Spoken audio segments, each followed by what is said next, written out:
currently 18 years old. Nag-aaral ako sa PUP and I'm taking up the course in Communications Engineering. Bali, nandito ako sa harap nyo ngayon para i-testify kung gaano ka-great ang ginawa pagbabago ni Lord sa buhay ko. Before, masasabi ko, ang buhay ko is okay lang naman. Wala akong problem sa family ko, hindi rin ako lumaki sa broken family. Nice. I can say na wala na akong mahihilig pa sa family ko. Pero nagbago yun nung mawala yung papa ko. Namatay siya nung 13 years old ako. Simula na, nakaramdam na ako ng pagbabago sa akin. Nag-umpisa na ako mapabarkada. Lagi kaming gumagala, tapos may mga ginagawa kami na hindi pa naman dapat. Tapos nagsisinungaling na ako sa mama ko. Kasi alam ko hindi niya ako papayagan sa mga lakad ko. Pero tuloy pa rin ako kasi doon ako masaya eh. Sa kaibigan ako naghanap ng kasiyahan na akala ko hindi ko na makikita sa family ko kasi kulang na kami. Hindi lahat ng yun, nag-second year high school na ako. Natutok na ako sa pag-aaral na wala na din pagbabarkada ko. Naging honor student pa nga ako. Akala ko yun na yung total change na mangyayari sa buhay ko. Nagkaroon na din kasi ako ng pangarap. Kaya nung nakagraduate ako ng high school, nag-pursue ako na makapag-aral sa college. Kahit na medyo hirap kami sa expenses kasi wala nang tatrabaho sa family ko. Yun, nakapag-college na ako. Then, bago mag-end yung school year namin nung first year, nakilala ko nga si Ate Rose at pinakilala niya sa akin si Lord. Pero bago pa dumating sa Ate Rose Ann, marami na din nag-share sa akin. Kaya lang iba yung naging impact mo kay Ate Rose Ann. Tapos kinakontak niya na nga kami ng lagi.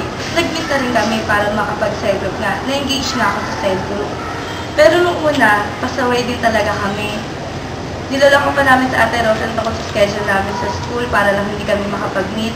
Sobrang tigas ko rin kasi dati, pag gusto ko, gusto ko. Pag ayoko. Yung sarili ko lang yung sinusunod ko.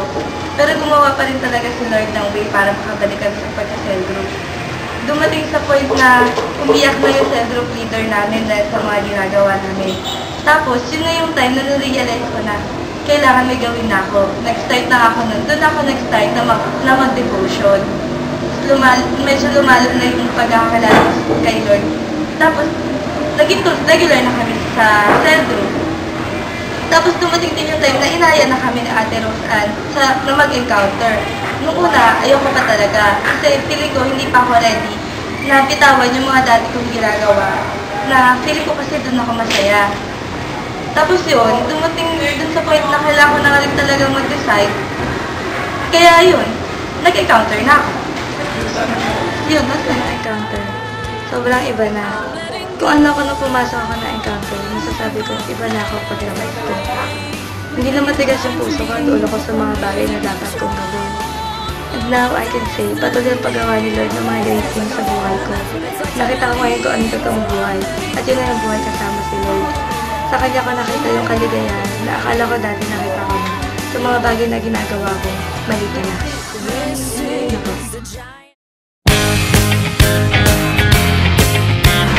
At ngayon, nire-encourage ko kayo na kung nag-umpisa na kayo mag-cell group, ituloy-tuloy nyo lang.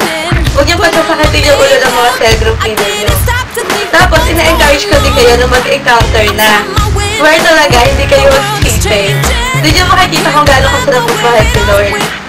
Na kaya niya ibigay kahit yung naging isa niya anak para lang sa atin. Sabi nga sa John 3:16, for God so loved the world that He gave His only begotten Son, that whoever believes in Him shall not perish but have an everlasting life. Ayun, yun, friends. Ito na lang. God bless.